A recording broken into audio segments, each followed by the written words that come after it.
Hey guys, what's good? Welcome to the Red Pack. All four of us back once again. It's been months. I think it's been like UFC London months since the four of us got together. I can't quite remember to be honest, but we're doing this for the probably first episode that we'll upload on YouTube. So somewhere around here, if you guys, I don't know, are looking at any links, you could subscribe to our channel, you Are you know. making me try and edit that in now as well? Okay, okay.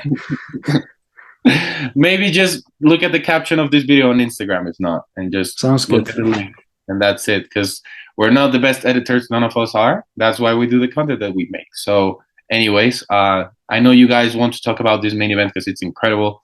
Calvin Kattar is one of the guys that every main event he's in is just absolute fireworks, and Arnold Allen deserved this opportunity for so long, and he finally got it. So, I want to hear your guys' thoughts on this fight. I think it's fair to say that it's going to be a striking matchup for the most part. Um, so yeah, who wants to kick it off? You know, talk about this fight. I can go. That's fine. We have Calvin, the Boston finisher. I thought it was the Boston Bomber, but whatever. Against Arnold Almighty Allen. It's a great nickname, by the way, Almighty. It's a great fucking nickname. But man, I feel like Arnold Allen's a bit underrated here. He's the underdog, I'm pretty sure. So he's like 8-0 in the UFC, maybe 9-0. I'm not 100% sure. So undefeated in the UFC, he did bad things to Dan Hooker, like just got him out of there as quickly as possible. And yeah, Calvin Kattar is a good boxer and everything, but I feel like if there's too much power or too much volume coming into his direction, I feel like he kind of, I would say crumbles, but he doesn't have anything to give back. And I feel like a guy like Arnold Allen can give you both. He can give you power and volume, and too much of it, I think. And I think that for sure in the first two rounds he'll, I would say, dominate, but he'll win comfortably. I don't know how he will fare in 5 rounds because he did look a bit tired in the fight against Sadiq Yusuf and Nick Lance. So I don't know how it will be in the 5 rounds, but if his cardio holds up, I'm 100% sure that he wins this fight. Not domination, but I'd say comfortably 49-46 or even a 50-45 for me. All right. I mean, I don't have much else to say to add to that because I want to be the last one to talk about this fight. I agree to some extent, but I want to hear your guys' thoughts. So, Viking, take it away. I'm actually going to ride with the favorite here. I think that, yes, Arnold Allen is very fantastic in what he does, and he has a great record. Um, but, I mean, I just think that Calvin Kattar's kind of hit this stretch of his career where, again, like I don't think he necessarily. I fully believe he did not lose to Josh Emmett, which I believe I will die on that hill. He won that fight, and he should be in the talks for a title fight. Um, but alas, the judges didn't see it that way somehow. So here he is with another very, very tough draw. Um, that being said, though, I think that kind of ever since that Holloway fight, there's kind of been a change. I feel like in his approach to stuff. Like I feel like the game planning has just hit another level with him and his team. I think that kind of we all saw that with the Giga fight, which I think was a ridiculously impressive performance. Um, I don't necessarily because with the Emmett fight, you could see he was a little timid to exchange because the power Emmett had. However, I don't think Arnold Allen has that same power. So I think that you can see Kattar kind of get back to that really just technical boxing and outpointing you. And in addition, like he has been working a crazy amount on his grappling, so that could always be a factor to kind of wear on Allen. Like you said, he's never fought 5 rounds, and against Yusuf, he did kind of look a little labored going into that third round. So I think when you get to if Allen gets him if you can't get him out of there early, which I think might be the game plan for him, I think you can kind of see Calvin kind of show off that kind of experience in rounds 4 and 5 and really kind of pick up I would give it like a 48-47 for Calvin Kattar, I think. Okay, interesting fight night. What are your thoughts on the fight? Because it's 1-1. Well, we've got an Englishman in the main event, so I'm backing the Englishman to win, of course. Arnold Allen's bringing it home again. But this fight could go either way. It really could. They're both supremely talented. I'm with you. Calvin Kattar won his last fight. Not hearing that, Josh Emmett, even though I'm a huge Josh Emmett fan. Calvin Kattar took that fight. Arnold Allen is very, very good. What he did to Dan Hooker welcomed in very quickly to the back to the 145 division and saw him back out the door. in about 2.5 minutes. That was a mauling. That was brutal on one of my favourite ever cards. And he's only 28 years old. So he's still getting better, and we're seeing progressions with each fight. And hopefully he manages to continue this streak and keep it going, because, he's one of the most under the radar, talented, fun to watch English fighters out there. He will not take Calvin Kattar lightly. No one does. He's never been stopped with strikes. We saw his chin against that Holloway. That was brutal. As you mentioned, came back against Giga Chikadze with one of the performances of the year in a fight that many people thought that he'd lose, and he came back and brutalized himself. But I think Arnold Allen just has a bit too much on the feet for him, so I'm going Arnold Allen by decision. Well, Arnold Allen could be the guy to beat Calvin Kattar, but no one's beating Calvin Kattar the way Max Holloway did. I think there's levels. That shows also the depth within the featherweight division. I feel that it's like Volkanovski's here, Holloway's here, and then you have Yair, Emmett, all these guys at the same level. And it's like Kattar, Allen could be the guy that maybe steps up and finishes Kattar, and perhaps he gets that title shot next. So I'm rooting for Allen, not because I don't like Kattar. I just want to see something new in the division, because at this point Volkanovski's just gonna be champion forever now. So yeah, I'm rooting for Allen. I think stylistically he has the kicks to his advantage, being a southpaw, kicking the body. He's very fast. His boxing's very good. And also, with him having this opportunity, the way he took on Dan Hooker, he seemed much better and motivated to actually have that challenge. So maybe having someone like Calvin Kattar in front of him will take the best out of him, But the same goes for Kattar. I think Kattar performs in every fight. Even the Max Holloway fight, he showed heart, and he was showing that in some moments, because I'm not going to say much else, in some moments he was still in the fight, He landed a good right hand here and there. Kattar's a dangerous man, and it's a very, very difficult man to finish. Pretty much impossible, I would say, up to this point. So it's a great main event, one that I foresee going 5 rounds, but I foresee Allen taking at least 3 of them. So I'm going with Allen via decision too.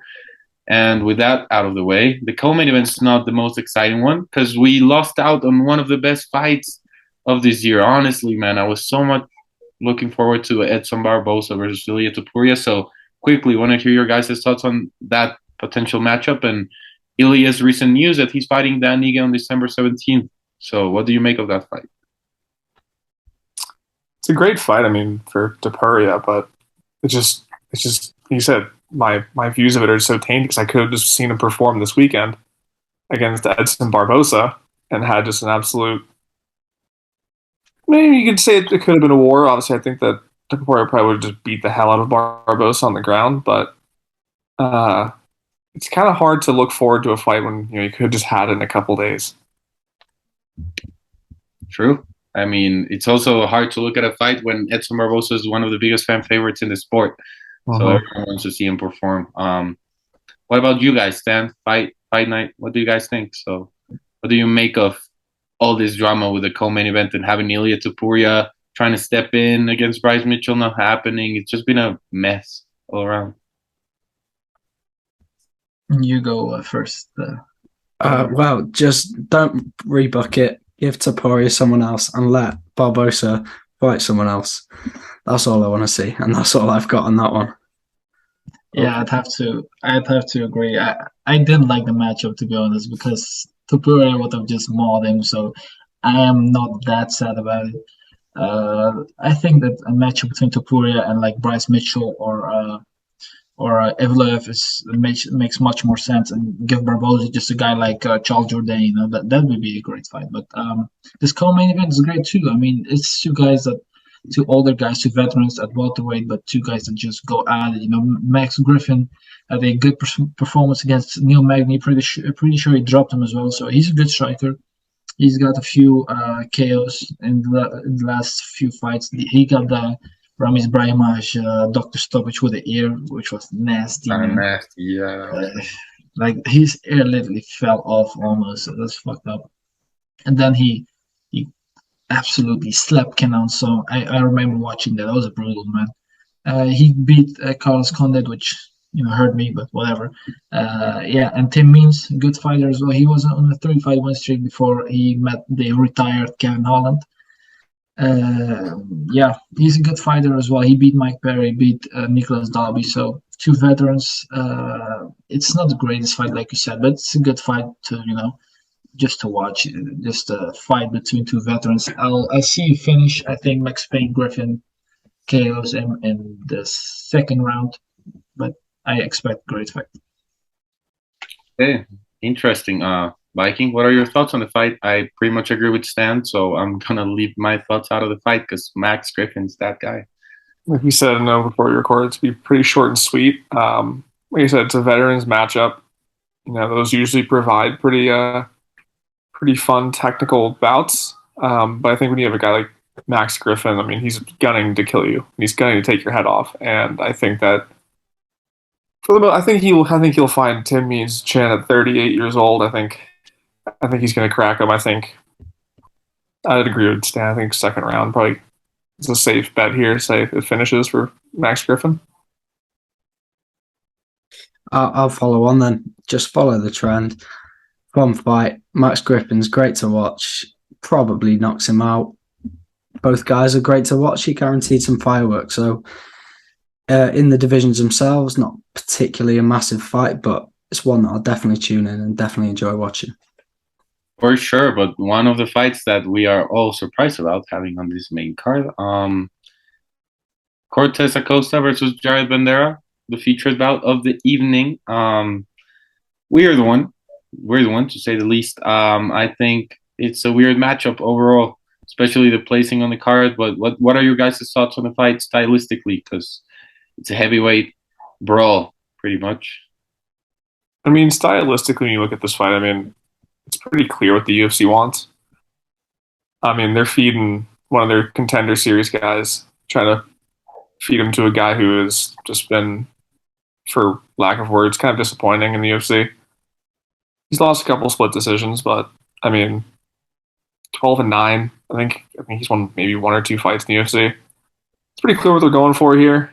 Trying to build up just another one of those guys that comes off the contender series show and prove that you get top guys that come off the show and can really be threats in the division. I think everyone here is probably on the same page here picking Cortez Acosta, but not much else to say. I think Andre Arlovsky deserves a spot much more, but I'll digress. Yeah, I'm fully with you, by the way. I mean, there's not a great to debate here. Bandera's 1-5 in the UFC. He's 12-9 overall. I mean, even at times like against Chase Sherman, where he looks like he can finally push through, get this win, he gets TKO'd in the third round. I mean, it was there, but it wasn't. Yeah, I mean, he was on Contender Series back in the day. We've got more talent from Contender Series here, so may the best man win, but I think it'll be pretty one-sided. Stan? Yeah. Yeah, it's a heavyweight fight on the main card. It happens now and then, some unranked heavyweights in the co-main or like on the main card. It's still crazy to me, but we have a 7-0 guy named Waldo Cortez Acosta, nicknamed Salsa Boy. So you probably can dance. He might be light-footed. I know I haven't seen him fight, but I see a few KOs on his record, so I expect him just to KO the Mountain Bandera. He's 1-5 in the UFC. He's fought like in 2 years. He's fought 6 times. This will be his 7th time, and he got KO'd 3 times in that streak. So I see another one. Not a great chin on him. So a win for Waldo. I'll leave it at that. First round KO for Cortez Acosta. That's all I'm gonna say. Fremd versus Gore. It's also a fight that I didn't expect to see on the main card, but it's an explosive one. I think Fremd fought. Who did he fight? Yes, he did. And Trajan has not delivered above the expectations or close to the expectations that we had from him or that people had from him coming out of the Ultimate Fighter.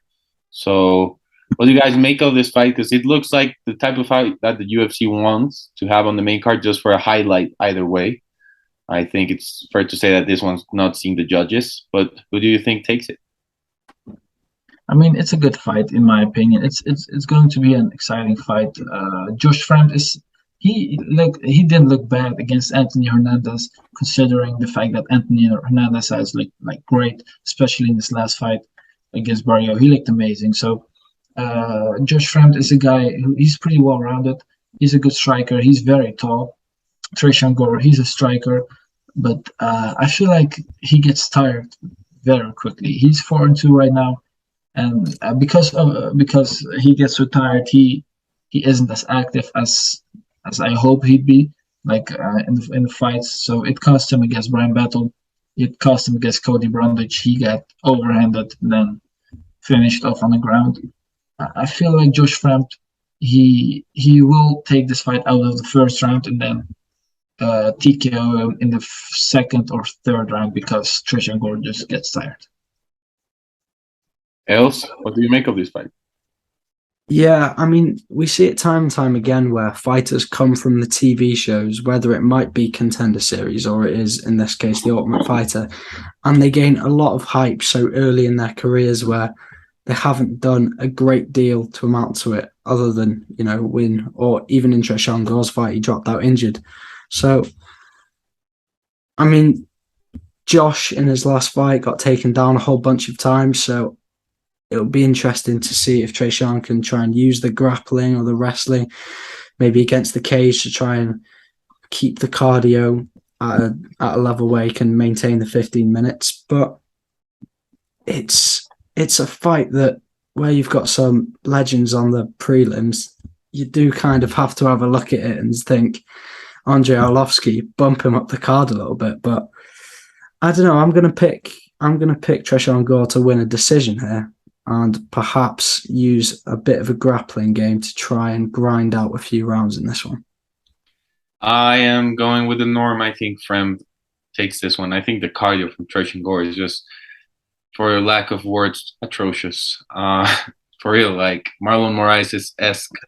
Honestly, like it's sad because the guy has a lot of potential, but he throws 10 strikes and the guy seems like he's just ran a marathon. So honestly, can't go like with him just for that. But if he lands one of those hard left hooks or a lot of leg kicks like he's very accustomed to, maybe we see a knockout from his side. Although Fremd's very tall, very length. Yeah, I just don't see it happening. Anyways, this should be the common event. I believe this is a great matchup. Dustin Jacoby versus Khalil Roundtree, kickboxing, Muay Thai, maestros at light heavyweight. Yeah, this is going to be a striking battle, and someone's very likely going to sleep. I'm very excited about this fight, honestly. I think whoever wins gets themselves into the top 15, and then we can start talking about bigger fights for them too. So who are you guys looking at from these two as the winner? I'll start with you, Bike. I think it's kind of, I mean, for me, it's hard to pick against Dustin Jacoby just because he's looked so just technically well-rounded and he's just so good at just kickboxing people and outpointing you. And then if you do take that chance and go for him, we saw in his last round, like just slept Jung. I think obviously it is dangerous when you fight a guy like Khalil Roundtree who's so polished and seasoned in the sport. And he's obviously seen a lot of things. But I do think Dustin Jacoby is just a better striker. And I think that, I mean, it's going to be a pure striking battle. And it'd be hard to see Dustin Jacoby losing that ranked spot to Khalil Roundtree. Fair enough. Stan, what are your thoughts? I mean, I'd have to disagree here a little bit. Khalil Roundtree is good, man. Especially in his last two fights, he looked amazing. He did bad things to Modestas Bukauskas and Carl Robertson, 2 TKOs. He did lose the 2 fights before that to Ian Kutalaba with the elbows and to Marcin Prachnio, which I did think he won, but you shouldn't be making that close against Marcin Prachnio, in my opinion. Yeah, Dustin Jacoby, he's more of a technical kickboxer, while Khalil is the guy with the raw power and explosiveness. I do think that Khalil has a chance here. Dustin Jacoby is definitely the better fighter, but I think that Khalil can make it happen if he just explodes and hits Dustin with something, because we've seen Dustin get dropped here and there. Against Gurshy, I'm pretty sure he got dropped, and he didn't look like amazing against Michal Olejniczak. So, I think the Jacoby wins maybe a third round TKO, but I'll go with the decision here. Els, what about you? Because it seems like Jacoby is the guy to pick here. Yeah, I'm a big Jacoby fan. Thank you for the follow, my friend. I also love watching Khalil Rountree as well. Two of my favourite fighters to watch, to be honest. But the issue with Rountree is at times he could be so hot or cold in his performances. I remember way back against Eric Anders a few years ago now. He came out and just put on a show for the fans, destroyed Anders' legs, and then got the. Did he get the finish? No, it was decision. He looked like he should have got the finish, but still the performance was unbelievable. Then he dropped two straight, as you say, and then the TKO leg kick that he got last year, the oblique kick, unbelievable. You know, an oblique kick is good when it sparks the rumours online of whether it should be not allowed in our sport. That's how you know an oblique kick has landed well. But I am picking Dustin Jacoby. He's on an absolute tear at the moment. The man's looking as good as he's ever has done in his second stint in the UFC. Destroyed a highly touted prospect in his last fight in the first round, and I think that the streak will continue. He's in the top 15 already, and after this, a top 10 fight is on the cards. I would have to agree. I'm a huge fan of Khalil, not just because of his fighting style, but his story. I saw the JRE podcast, and I became a fan ever since. He's a huge advocate for mental health. I love Khalil. He's a very nice guy, but Jacoby's just on another level right now, striking-wise and fighting-wise. And mentally, I think that that's the problem with Khalil. If he doesn't come in, fully ready mentally and, happy to actually be inside the octagon, then it shows in his performances. Yeah. I can't trust guys like that, although I love them. I love Khalil. I think Jacoby is just a step ahead right now, honestly. So that would be my prediction. I think he would take it via decision, but Khalil will be dangerous at all times. I think if he explodes and bulldozes Jacoby with one of those glancing, looping lead hooks that he always throws, Khalil, he could knock him out. We've seen Alex Pereira, who's a guy who's fighting in a month, knock out Jacoby with that looping left or lead hook that he's known for. So that's just one of the nastiest strikes in the sport. It really is. Anyways, we're going to talk about the prelims shortly, I guess, because there's two fights that I personally think could probably be on the main card. One of them is Hus versus Dolitze. The other one's Andrei Arlovsky versus De Lima. So what do you guys think? Should these two fights be on the main card? And the other question is, which fights would you replace them with? Easy, straight swap. Yeah. Straight swap, isn't it? And get the Jared Vanderaa fight off there and get the Tresean Gore fight off there. It's pretty simple. I mean, Arlovsky's been in the game for years, hasn't he? He's beat the best of the best, achieved the best of the best, and he's still going strong at about 300 years of age. Always like watching him fight. So he goes again. And then, Viking, I'll let you talk about the Phil Hawes fight because that's another very entertaining matchup we got there. Yeah, I mean, Phil Hawes coming off. I mean, both these guys are coming off wins, I think, at UFC Austin, where they just slaughtered their opponents. I mean, obviously, Phil Hawes more so just because of Teron Wynn's inability to go down. But they're both just absolute killers in that division. Two dark horses for sure. Obviously, you have Phil Hawes, who he produces power, and holds the win over Imavov, which I think is pretty interesting. Because obviously Imavov's looked great. I think Phil Hawes would have been there if he didn't, unfortunately, get touched by Chris Curtis. Because that's a fight that he was looking fantastic in up until that point. But he bounces back, I think, very well against Teron Wynn. And then you have Dolidze, who, again, another guy who just maybe picked up a loss where he shouldn't have, lost to that person, but then rebounds very well. And then, just killed Dawkins in this last fight. Sorry, Poet. That's your boy, but that was a bad knock. That was bad. And you can just see, that knee when it landed just take out his orbital bone. It was just, they look fantastic. I think this one's going to be a violent matchup. Yeah, I would have to agree. I'm siding with Roman Dolidze for this one personally, but Phil Huss is very talented. I just think that whenever he gets hit, he doesn't respond too well. That's the only thing I don't like about Phil Huss. That's literally it. Because aside from that, he's fantastic, man. And as for Arlovsky versus De Lima is very fast. Arlovsky's just much more experienced. So I'm personally siding with Arlovsky, but I wouldn't be surprised if De Lima perhaps, his speed is a big factor like it was against Ben Rothwell.